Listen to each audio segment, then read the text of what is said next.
அற்புத கீர்த்தி வேண்டேன், ஆனந்த வாழ்க்கை வேண்டேன், நற்பொருள் குவிதல் வேண்டேன், நலமெல்லாம் பெருக வேண்டேன், கற்பக மூர்த்தி தெய்வ களஞ்சியத்தை திருக்கைச் சென்று பொற்பதம் பணிந்து வாரில் பொய்யில்ல கண்ட உண்மை. ஓம் விக்னேஸ்வராய நமக. ஓம் சரவணபவா ஜோதிட அறிவாலயத்தின் தலைவரும் நிறுவனமான மதிப்பிற்கும் மரியாதைக்கும் உரிய அவர்களுக்கு முதற்கண் வணக்கங்களை தெரிவித்துக்கொண்டு, ஜோதிட கூட்டத்திற்கு வருகை இருந்திருக்கும் அனைத்து ஜோதிட பெருமக்களுக்கும் வணக்கங்களை தெரிவித்துக்கொண்டு என் சிற்றுரையை துவங்குகிறேன். முதலில் என் தாய் தந்தையரை வணங்கிக் கொண்டு, முதலில் எனக்கு ஜோதிடம் கற்றுக் கொடுத்த மேட்டூர் மீனாட்சி சொக்கநாதர் ஞான தண்டாயுதபாணி ஆலயத்தின் தலைமை குருக்களும் ஜோதிடருமான தெய்வ திரு பி. சுப்பிரமணியம் ஐயர் அவர்களிடம் 1995ஆம் வருடம் ஜோதிடம் பயின்றேன். எனக்கு என் குருநாதர் சொல்லிக் கொடுத்த ராசி அம்சம் 2 வச்சே சொல்லிட்டு வந்தேன். அதுக்கு பின்னாடி தான் சொல்கிறதெல்லாம் கொஞ்சம் உண்மையாகவே எப்படியா சொல்கிறேன்னு கேட்குறதுனால கொஞ்சம் படிக்கணும்னு ஆர்வமே வந்தது, படித்தேன். இப்போ ஒருத்தர் ஜாதகம் பார்த்தாங்க, அவங்க ஜாதகத்தை சொல்கிறேன் பாருங்கள், பேர் வேணாம். 17/6/1999, டைம் 7:30, பிறந்த ஊர் தஞ்சாவூர், பிரமாதி வருஷம் ஆனி மாதம் 13ஆம் தேதி வியாழக்கிழமை, ஆயில்ய நட்சத்திரம் 1ஆம் பாதமும் வளர்பிறை சதுர்த்தி தேதியும் பத்திரை கரணத்திலையும் வியாகாத நாம யோகத்திலும் யோகி சுக்கரன் அவயோகி குரு மிதுன லக்னத்திலும் கடகராசியிலும் சுபஜனனம். அந்த பையனுடைய ஜாதகத்தை சொன்னேன். ஜாதகம் மிதுன லக்னம், லக்னத்திலே புதனும் சூரியனும் இருக்காங்க. 2ஆம் வீட்டில் சந்திரன் சுக்கரன் ராகு மாந்தி, 3ல் 1 4ல் 1 5ல் செவ்வாய், 6ல் 1 7ல் 1 8ல் கேது, 9ல் 1 10ல் 1 11ல் குரு சனி பகவான். இதுதான் அந்த பையனுடைய ஜாதகம். ஜாதகத்தை சொன்னேன். லக்னத்திலேயே புதனும் சூரியன் இருக்காங்க. லக்னாதிபனே லக்னத்தில் இருக்கிறது மிக சிறப்புப்பா. ஜீவனை சூறைவாழ சீரியர் நோக்கக்கூட பாவர்கள் பார்க்க வெய்யோன் கண்ட பணி போலாகும், ஆவதே ஆயுள் தீர்க்கும் அறிவில் மன்னவனாவான்னு சொன்னேன்.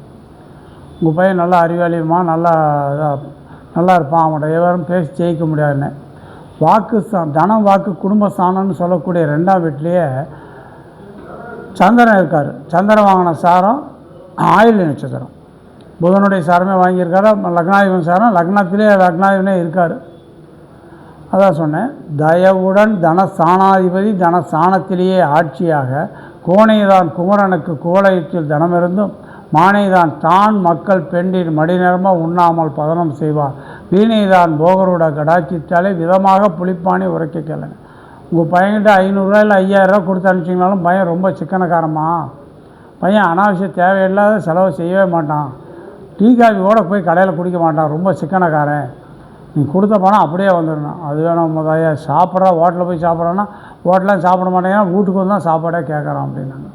சரி ஐயா, அவனை படிக்க வைக்கணும், என்ன படிக்க வைக்கணும்? உயர்கல்வி சாணம் 4ஆம், முதல்ல உங்களுக்கு சொல்கிறமான்னு சொன்னேன். 4ஆம் வீட்டுக்கு அதிபதியும் புதனே, லக்னாதிபனும் புதனே. 4க்கு 10ஆம் இடம் அம்மா, 4ஆம் இடம் அம்மா, அம்மாவுக்கு 10ஆம் இடம் 10ஆம் தொழிற்சாலம். உங்கள் அம்மா நீங்கள் முதல்ல வேலையில் இருக்கிறீங்களா? அரசு வேலையிலே இருக்கலாம், அரசு சார்ந்த கணக்கு. உங்கள் 4ஆம் இடத்துக்கு 10ஆம் இடம் புதனுடைய வீடு, புதன் அங்கேயே ஆட்சி பலம் இருக்கிறனா அக்கௌண்ட்ஸ் வேலையில் இருக்கிறீங்களா, ஏதாவது கணக்காளராக இருக்கிறீங்களா, இல்லை இது மாதிரி கம்ப்யூட்டர் சயின்ஸ் அது மாதிரி படித்து நீங்கள் வேலையில் இருக்கணுமேன்னு சொல்லி அந்த அம்மாவுக்கு சொன்னேன். ஆமாம் ஐயா, நானும் வேலையில் தான் இருக்கேன், நானும் சம்பாரிச்சு தான் இருக்கேன் அப்படின்னாங்க. இந்த பையனுக்கு சொல்லிவிட்டு என்ன படிக்க வைக்கிறேன்னு கேட்டாங்க. இருக்கிற படிப்புலேயே உயர்ந்த படிப்பு ஐஏஎஸ் தானே, உங்கள் பையனை ஐஏஎஸ்ஸாக படிக்க வைமா, ஐஏஎஸ்ஸாக பாஸ் பண்ணிட்டு வந்துடுவான், தைரியமாக படிக்க வைமான்னு. இல்லையா, வேறு படிப்பு சொல்லுங்கள். அதுக்கு மாரி என்னவோ படிப்பு இருக்குது, ஐடி தான் படிக்க வைங்க, ஐடியில் போனான்னா சம்பளம் அதிகம் வரும், நல்லா இதாக இருக்கும் அப்படின்னு. இல்லைங்கய்யா, வேறு படிப்பு சொல்லுங்கள். அம்மா, நீங்களும் வசதியாக இருக்கிறீங்க, உங்கள் வீட்டுக்காரரும் நல்லா வசதியாக சம்பாதிக்கிறீங்க, உங்களுக்கு வசதி இருக்கிறதுல நீங்கள் பையனை டாக்டருக்கே படிக்க வைங்கம்மான்னு. எப்படி டாக்டருக்கு போய்னா, லக்னத்துக்கு 5ஆம் வீட்டில் பாருங்கள் செவ்வாய் உட்காந்துருக்காரு, நேராக 11ஆம் வீட்டில் குருவும் சனியும் உட்காந்துருக்காரு. மிதுன லக்னத்துக்கு 9 10 கூடிய தர்ம கர்மாதிபதி யோகம் 2 பேரும் 11ஆம் வீட்டில் உட்காந்துருக்காங்க.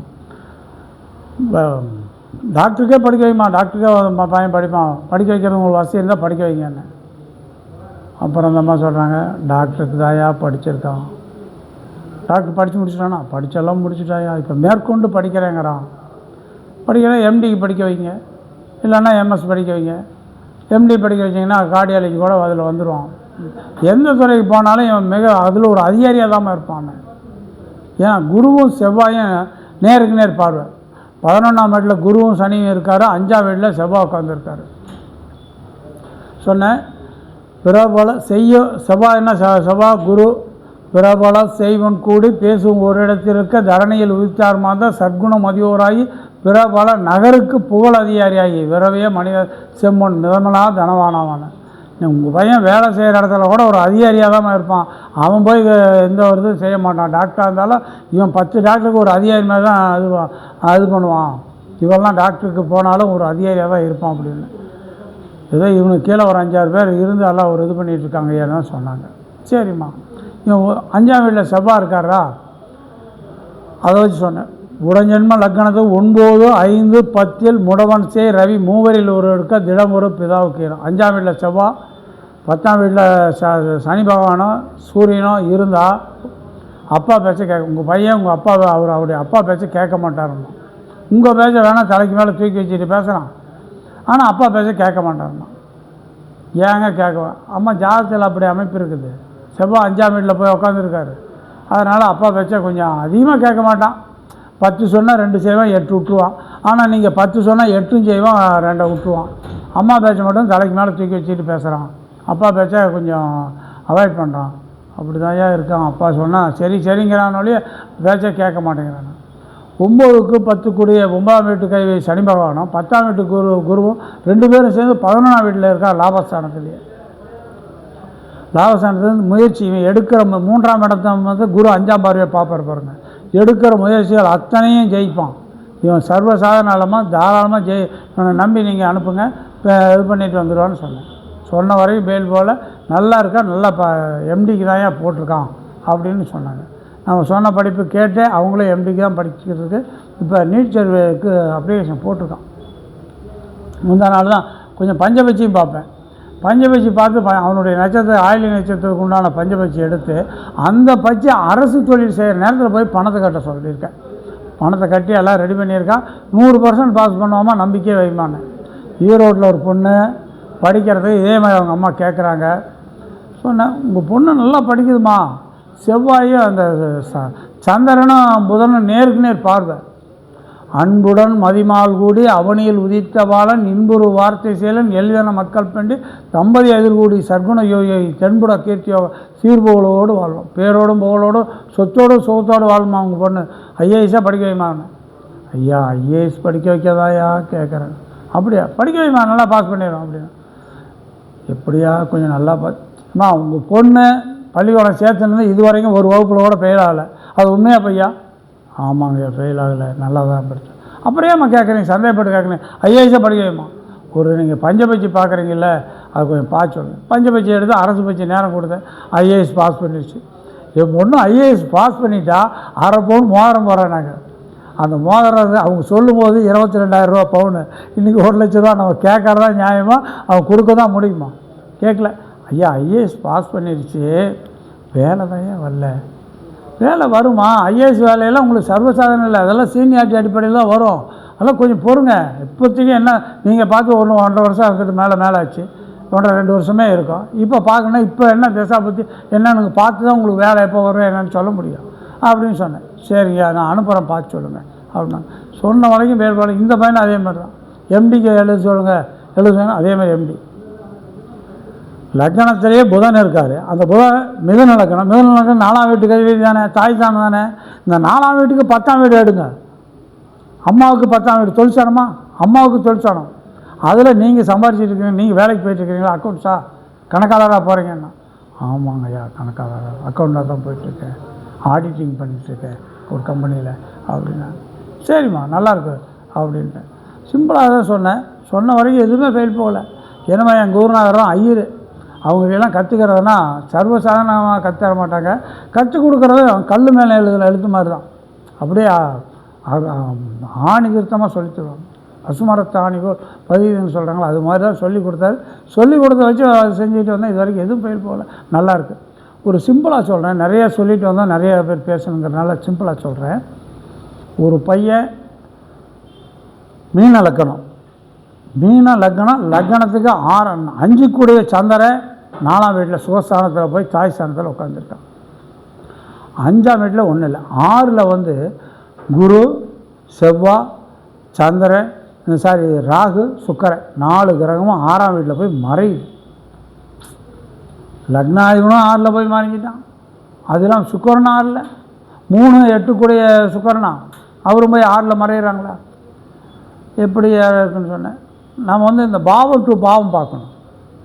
6ஆம் இடத்துல குரு இருக்காரா, செவ்வாய் இருக்காரா, சுக்கரன் இருக்காரா, ராகு இருக்காரா? ராகு இருந்தாலே அந்த இடம் பிரம்மாண்டம். அந்த 6ஆம் வீட்டில் இருக்கிறவுடைய குரு 5ஆம் பார்வை எங்கே பார்க்குறாரு? மீன லக்னம். 6ஆம் வீட்டில் சிம்மத்தில் குரு, சுக்கரன், ராகு இவங்க இருக்காங்க. செவ்வாய் வீட்டில் அதே சிம்மத்தில் இருக்கக்கூடிய சூரியன் 2ஆம் வீட்டில் சித்திரை மாதம் பிறந்திருக்கிறோம். உச்சம், சூரியன் உச்சம். சூரியனும் செவ்வாயும் பரிவர்த்தனை யோகம். 6ஆம் வீட்டில் இருக்க குரு எத்தனாவது வீட்டை பார்க்குறாரு? 5ஆம் பார்வையா 10ஆம் வீட்டை பார்க்குறாரா? நீங்கள் அரசு வேலையில் இருக்கிறீங்களான்னு கேட்டேன். 5ஆம் பார்வையா குரு பார்க்குறாருல்ல, குரு அரசன் தானே, அரசாங்க வேலையில் இருக்குங்க. ஆமையா இருக்கேன் அப்படின்னு. சரி, அரசு வேலையில் இருக்கீங்க. அதே பாருங்கள், மிதுன லக்னம் 9 கூடிய செவ்வாய் 10 கூடிய குரு 2 பேரும் சேர்ந்து 6ஆம் வீட்டில் போய் உட்காந்து தர்ம கர்மாதிபதி யோகம். அந்த எந்த இடத்துல போய் உட்காந்தாலும் அந்த திசா புத்தி வரும்போது அந்த யோகம் கண்டிப்பாக வேலை செய்யும். 6ஆம் வீட்டில் இருந்தாரா, இவங்க அரசு வேலைன்னு சொல்லிட்டாரா? பாருங்கள், 9ஆம் வீடு செவ்வாயா, 9ஆம் வீடு செவ்வாய்க்கு 10ஆம் வீடு பாருங்கள் சிம்மம். விருச்சிகத்துக்கு சிம்மமா 10ஆம் வீடா? உங்கள் அப்பா அரசு வேலையில் இருந்தாரான்னு கேட்டேன். ஆமாம் இருந்தார். எப்படி சொன்னீங்க? இருந்தாரா இல்லையா அதை மட்டும் சொல்லு. உனக்கு ஜாதகமெல்லாம் சொல்லி தரங்க என்னால் முடியாது. உங்கள் அப்பாவுக்கு 9ஆம் வீட்டுக்கு நான் அதெல்லாம் மனசில் வச்சுட்டு அப்பா வீடு விருச்சகம் 9ஆம் வீடு, அதுக்கு 10ஆம் வீடு சிம்மம். அங்கே குரு உட்காந்துருக்காரு, செவ்வாய் உட்காந்துருக்காரு. உங்கள் அப்பா ஒரு அரசு வேலையில் இருப்பார் அப்படின்னு. அரசு வேலையில் ஒரு அதிகாரியாக இருப்பார். என்ன முதல்ல ஒரு பாட்டு சொன்னேன் இல்லைங்களா, பிரபல செய்வன்னு கூடின்னு. செவ்வாயும் குருவும் அங்கேயே உட்காந்துருக்கா அப்பாவுக்கு 9ஆம் வீடு. ஆமாங்கய்யா, அப்பா அரசு வேலை தான் இருந்தார், ரயில்வே டிபார்ட்மெண்ட்டில் இருந்தார், நல்லா அதில் ஒரு அதிகாரியாக தான் இருந்தார். பாருங்கள், லக்னத்துலேருந்து அங்கே எத்தனை வரிசையாக கிரகங்களை பார்த்துட்டு வந்தாலும் இப்போ 6ஆம் வீடு நம்ம மறைவு ஸ்தானம், ஐயோ மறைஞ்சு போச்சு ஒன்றுத்துக்கு ஆகாதவன் அப்படின்லாம் நம்ம சொல்லக்கூடாது. பாவட்டும் பாவம் எடுத்து பார்த்தோன்னு வச்சுங்க, அதை நம்ம தைரியமாக சொல்லலாம். 6ஆம் வீட்டில் குரு லக்னாதிபதி, அவரே 5ஆம் வீடு அரசு வேலை. ஆமாம். அதே மாதிரி உங்கள் அப்பா அரசு வேலை. ஆமாம். பதில் பேச முடியாது இல்லைங்களா? அதே மாதிரி 7ஆம் வீட்டுக்கு 4ஆம் வீட்டில் பாரு சுகஸ்தானத்தில் ஏதாவது வளர்பிறை சந்திரனா யாரோ இருந்தாங்கன்னா வளர்பிறை சந்திரன்லாம் பண்ணலாம். உங்கள் மனைவி வேலையில் இருக்காங்களான்னு கேட்டேன். எப்படி மனைவி வேலையில் இருந்தாங்களான்னு கேட்டேன். மீன லக்னம் 7ஆம் வீடு புதனா, அந்த புதனுக்கு 10ஆம் வீட்டில் பாருங்கள், அதே வீட்டில் சந்திரன், வளர்பிறை சந்திரன். சித்திரை மாதம் பிறந்தார், சூரியன் அங்கே இருந்தார்ல மிதனத்தில், அது வளர்பிறை சந்திரன் அங்கே இருக்கார் 4ஆம் வீடு. உங்கள் மனைவி வேலைக்கு போகணுமே, மனைவி சம்பாதிக்கணுமேன்னு. ஆமாங்கய்யா, வேலையில் தான் இருக்காங்க, சம்பாதிக்கிறாங்க. பாவம் டு பாவம் எடுத்து பாருங்கள், அது கரெக்டாக வருதா வரலைங்க. ஏன் நான் சொல்கிறது சரியாக இருக்குங்களா? சரி, சொல்கிறது சரியாக இருக்குங்களா? அதே மாதிரி தான் இந்த பஞ்சமகா புருஷ யோகம்னு இருக்குது. 5 யோகம். சூரியனையும் சந்திரனையும் விட்டுருங்க. செவ்வாய், புதன், வியாழன், வெள்ளி, சனி, இந்த 5 பேரும் பஞ்சமகா புருஷர்கள். ஒரு ஜாதகத்தில் எடுத்தோமா இந்த 5 பேரும் லக்னத்துக்கு கேந்திரத்துலேயோ சந்திரனுக்கு கேந்திரத்துலேயோ இருந்தாங்கன்னா அவங்க மிக முற்காலம் கஷ்டப்பட்டீங்கன்னாலும் பிற்காலம் அருமையாக வருவீங்க. யோகம் இருக்குது, நல்ல இது பண்ணுவீங்க அப்படின்னு சொல்லி நம்ம சொல்லலாம். பஞ்சமகா புருஷ யோகம் எழுதிங்க. செவ்வாய், புதன், வியாழன், வெள்ளி, சனி. வியாழன்னா குரு, சுக்கரன், சனி பகவான். செவ்வாய் ருசக யோகம், புதன் பத்திர யோகம், குரு அம்ச யோகம், சுக்கரன் மாளவியா யோகம், சனி பகவான் சசயோகம். இந்த 5 யோகம் லக்னத்து கேந்திரத்துலேயோ சந்திரனு கேந்திரத்துலேயோ அவங்க மிகப்பெரிய ஆளாக வருவாங்கன்னு சொல்லுங்கள். நல்ல இதாக வருவாங்க. இந்த யோகத்தை நம்ம பார்த்தாலே, நம்ம முதல்ல சொன்ன பையன் லக்னத்திலே புதன், அது பத்திர யோகம். 2ஆம் வீட்டு சந்திரன், அங்கே சுக்கரன், சந்திரனோடைய சுக்கரன் இருக்கார், அது மாளவியா யோகம். சந்திரனுக்கு 4ஆம் வீட்டில் செவ்வாய், அதுக்கு ருசக யோகம். சந்திரனுக்கு 10ல் சனி பகவானும் குருவும் இருக்காங்க. சனி பகவான் சசயோகம், குரு ஹம்சயோகம். இந்த 4 யோகம் வந்துருச்சா, அவன் ஏன் பேர் புகழ் அந்தஸ்து கௌரவத்தோடு வாழ மாட்டான்? சொன்ன வரைக்கும் ஃபெயில் போல் நல்லா இருக்குது. பேசணும்னு ஆசைப்பட்டேன். மதிப்பிற்கு மரியாதைக்கு உரிய நம்ம சரவண பாபா ஜோதி அறிவாலயத்தின் தலைவர் நிறுவனமான ஐயா பரணிவேலையை எனக்கு டைம் ஒதுக்கி கொடுத்தாரு. அதனால் பேசினேன். ஏதோ குற்றம் குறைகள் இருந்தாலும் பெரியவர்கள் மன்னிக்கணும். என்னுடைய சிற்றுரையை கேட்டு நிறைவு செய்கிறேன். அடுத்த கூட்டத்தில் வந்து மிகவும் விரிவாக பேசுகிறேன்னு சொல்லி விடைபெறுகிறேன். நன்றி, வணக்கம். என் பெயர் பவானி, என் தனக்கோடி. என் செல் நம்பர் 95 14 72 80 51. நான் பார்க்குறதெல்லாம் பாரம்பரிய முறையில் தான் நான் பார்த்துட்ருக்கேன். ஒவ்வொருத்தரும் எப்படி பார்த்தா நான் பாரம்பரியத்தில் கிரகங்கள் எங்கே இடத்துல இருக்குது, எந்தெந்த பார்க்குறது சொல்கிற வரைக்கும் போய் போகலாம். நிறையா பேர் நிறையா இதை பார்த்துட்ருக்காங்க. நன்றி, அனைவருக்கும் வணக்கங்களை கூறி விடைபெற்றுக் கொள்கிறேன். நன்றி, வணக்கம். வாழ்க வளமுடன்.